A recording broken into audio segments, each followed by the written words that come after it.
Di sini Pak ya, tempat Pak Anies mengendalikan partai, memikirkan kebijakan-kebijakan strategi partai gitu Pak ya. Iya, di sini lah kira-kira tempat kesehariannya gitu. Iya. Pak, saya ingin langsung bertanya Pak, untuk mencegah caleg yang begitu banyak begitu Pak ya, yang kemudian justru bisa merugikan PKS itu sendiri karena mungkin kredibilitas atau integritasnya yang diragukan misalnya, apa mekanisme apa yang dipersiapkan PKS untuk mengontrol itu semua, untuk menyaring itu semua? Nah, saya seperti selalu mengatakan tadi bahwa kita ini menerapkan konsep konsep otonomi di dalam pengambilan keputusan. Yeah.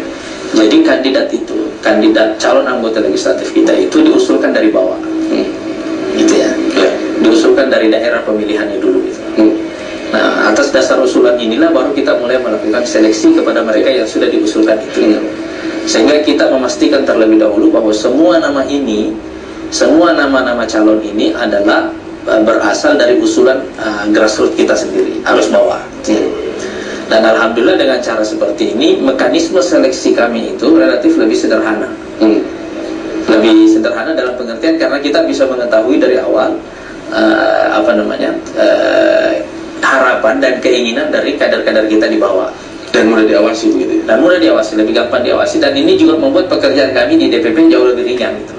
Oke, Pak, kalau bicara soal pencapresan, PKS belum memunculkan sedikit pun nama soal siapa capresnya. Mungkin akan seperti jawaban partai-partai lain yang belum memunculkan nama capres karena menunggu hasil pemilu legislatif. Tapi paling tidak partai-partai yang lain sudah memulai paling tidak munculkan figur-figur yang lain. Bagaimana dengan PKS, Pak?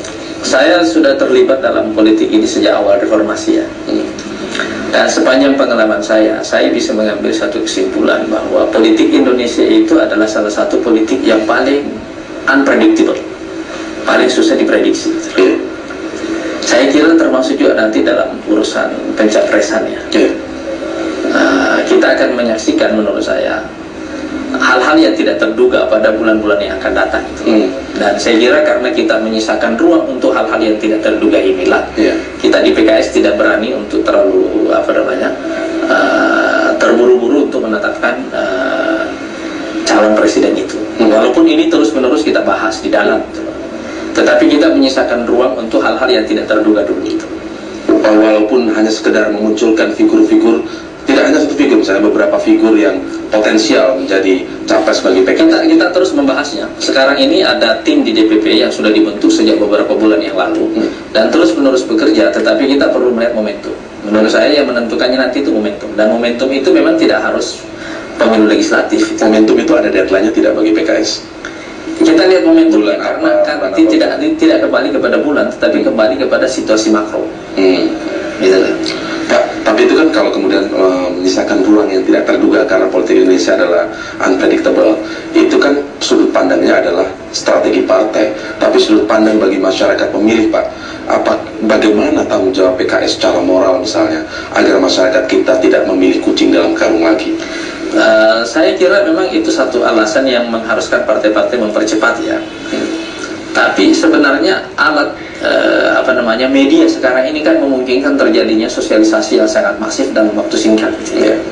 Jadi kalau kita bertanya, memberikan waktu kesempatan kepada konstituen untuk menetapkan pilihan, untuk mengetahui calonnya lebih dalam, itu masalah media lebih banyak, bukan masalah kandidat. Seseorang yang misalnya kita bisa mencapai angka popularitas 30-40-60% dalam waktu yang sangat singkat sekarang ya, dengan